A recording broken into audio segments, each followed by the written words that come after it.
నిలువు దోపిడీకి నిలువెత్తు అర్థం ఏదన్నా ఉందంటే ఇప్పుడు లిక్కర్ వ్యాపారం అయిపోయింది. ఎవడిష్టం వచ్చినట్టు ఆడు దోచుకోవడమే. రాజకీయ నాయకులకు డబ్బులివ్వాలా. నియోజకవర్గ ఇన్ఛార్జీలా లేకపోతే ఎమ్మెల్యేలా.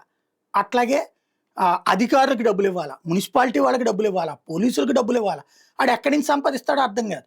20% 100కి రూ. 20 లాభం వస్తుందని వ్యాపారం పెడితే చివరికి కల్తీ మందు అమ్ముకోవాల్సి వస్తుంది. లేదంటే గనక బ్లాక్‌లో రేట్లు ఎక్కువ పెట్టి అమ్ముకోవాల్సి వస్తుంది. లేకపోతే బెల్ట్ షాపుల చేత అమ్మించుకోవాల్సి వస్తుంది. ఈ కర్మ ఎందుకు పట్టింది అంటే ఎవడు సమాధానం లేదు. ఎవడికాడు ఎదురోళ్ళ మీద నెపం పెట్టుకునే సాగుతుంది. ఇదంతా ఇప్పుడు ఎందుకు చెప్పాల్సి వస్తుందంటే యలమంచిలో మంజూరైన రెండో బార్ ఏర్పాటుకి ఎవరు దరఖాస్తు చేసుకోలేదట. దీంతో జిల్లా ఎక్సైజ్ అధికారులే తమ బెనామీలతో దరఖాస్తు చేశారంట. అందుకు వైన్ షాపుల నుంచి తలా కొంత వసూలు చేశారట.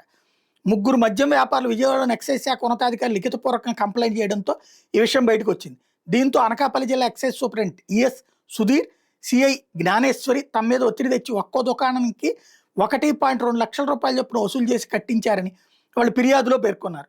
వసూళ్లను తీవ్రంగా పరిగణించిన ఉన్నతాధికారులు ఫిర్యాదులతో పాటు ఈఎస్సీఐని విజయవాడ పిలిపించి విచారణ చేపట్టారు. యలమంచిలి మున్సిపాలిటీకి 2 బార్లు మంజూరైనయట.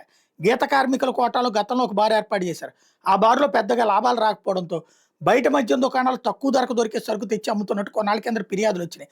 దీంతో ఎక్సైజ్ ఇన్ఛార్జ్ సిఐ ప్రోత్సాహం ఉందని వ్యాపార వర్గాలు ఆరోపించాయి. దీంతో బయట జిల్లాల నుండి వచ్చిన పలువురు ఎక్సైజ్ అధికారులు తనిఖీ చేసి ఆ బార్లోని సరుకు సీజ్ చేసి కేసు పెట్టారు.